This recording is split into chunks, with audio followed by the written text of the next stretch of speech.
Hi, Mom. What are you doing here so early? Math doesn't start until noon. Can't I just spend time with you? Okay. Did you eat yet? I have mango, ampalaya, pancit. Sure. All right, I'll get the plates.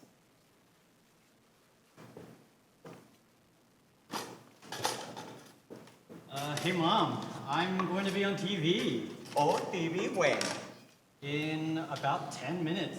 That's You why just- I got here early. You're just telling me now? It's an interview on the Mabuhay channel. Wow, bonga, what's it for? I remember when I was a kid, I saw you on TV once. You were singing, and on our little screen, you looked so small. We were on tour around the country. That was so long ago.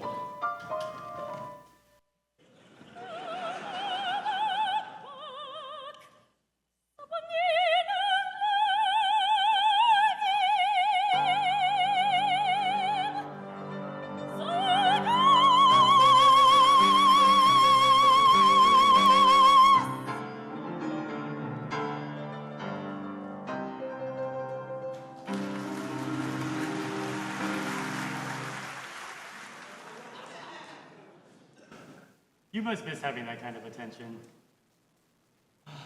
We had to give up everything when we came here. It's not the same, but at least I sing at church and at weddings. I still see that star quality. It's in your confidence when you walk into a room. We move on.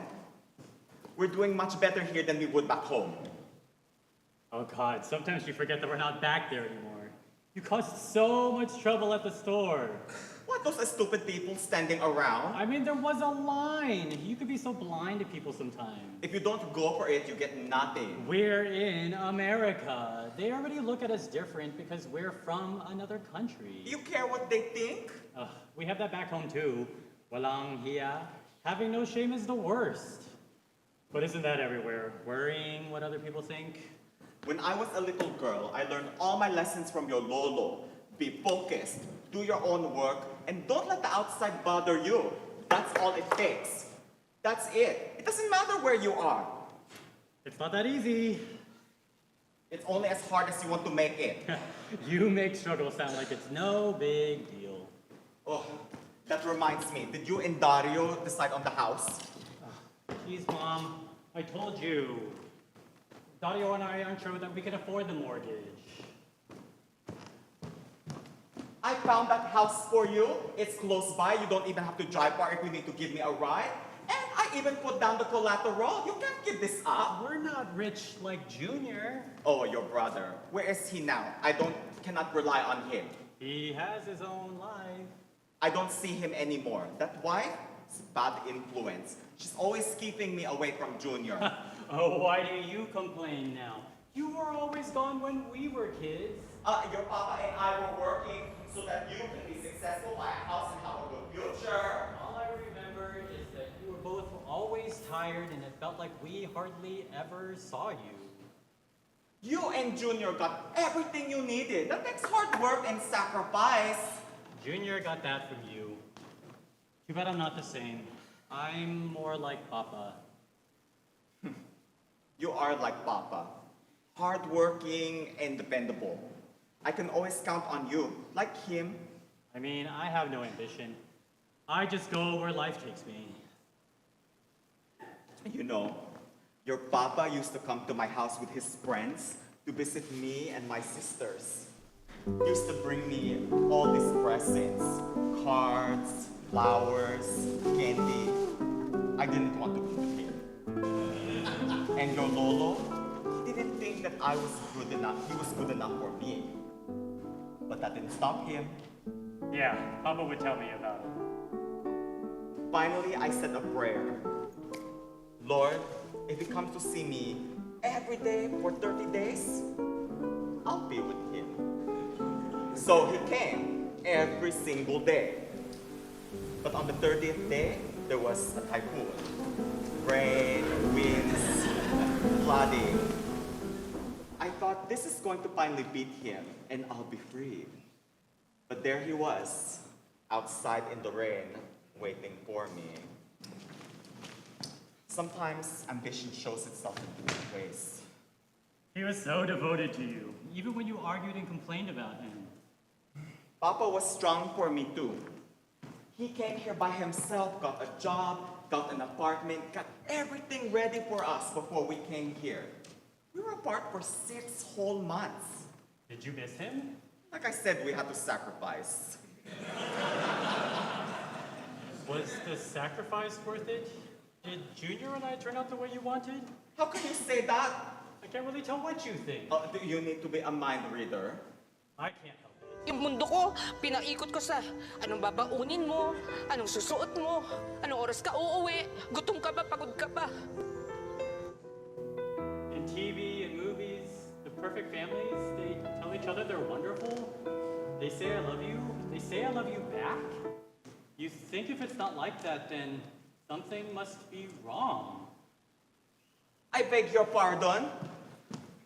There's always food here on the table when you come and visit me. I fix your pants if they're too long. I even did your makeup that first time you dressed as a girl. Why do you need more than that? When you don't show me how you feel, getting your approval is all I can look for.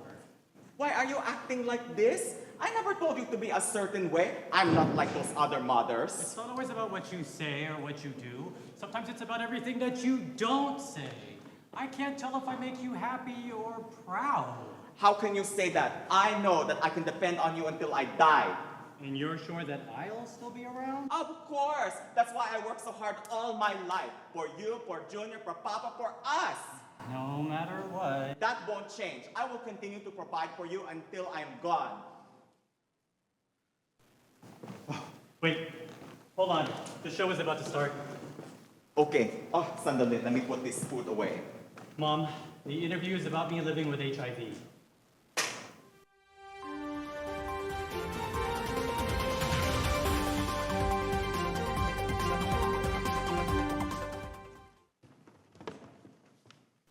Thank you so much for coming. having me. It's so wonderful to have you here. So, how long have you been living with HIV? I found out about my status about 10 years ago. I was 26. And what was that like for you? I was devastated. I can remember crying over a future that I thought was lost to me. No chance at ever becoming a father. No lover to grow old with. No more meals with my family, just being together. I thought I would be dead by 30, but life has gone on, and I've outlived my predictions. And how are things for you now? I'm managing my disease. I haven't had any major complications, so HIV's become just another part of me, like being gay or being Asian. It's more upfront at times, but it fades back at others. I was really lucky that I found a great support, and I was open about it for a while. But with otherwise stable health, HIV's become just another unspoken part of my life, to the point that I sometimes feel closeted about my status. So what brings you here today to do this interview, especially since it's targeting our communities? It is. I mean, I know Asians can get HIV, but it's still not talked about in our communities. I'm even surprised when I find out that somebody is positive. Lately, though, I've been really inspired by others who've been vocal about their status, and it's inspired me to want to be, face again what it means for me to be HIV positive. HIV and AIDS, they haven't gone away, and a lot of people still feel isolated by it. I'm hoping that by being open, I can help others not feel so alone. Well, Nico, all the audience is wondering, does your family know? My brother knows, but I haven't told my mom. It's complicated. I mean, you know Asian parents, how they don't say they love you.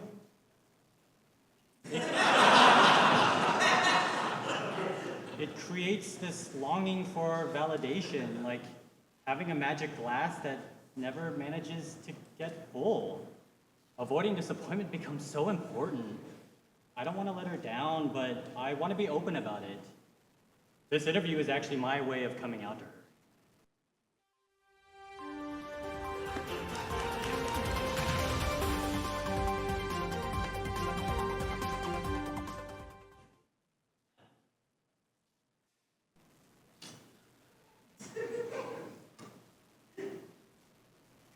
Are you healthy?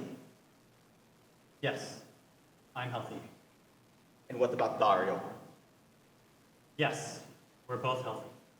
Okay. Okay, that's good.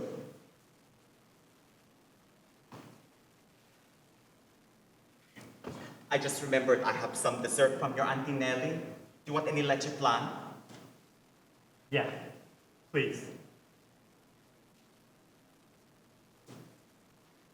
I was traveling when I got the news that she had died. I was in an airport surrounded by strangers. I fall to my knees and my body crumples in tears. I thought I had learned how to numb all superfluous emotion, but the news hit me like a muffled blow to the chest as I was struck by an alien and consuming pain.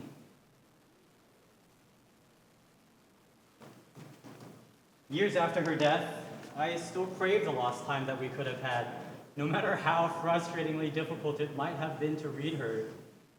I can picture it now, telling her my status, HIV, COVID, AIDS, or whatever fate might bring along, and seeing her reaction. Simply hearing her say, "Are you healthy?" would be enough for me to know that she would be by my side and I would be all right.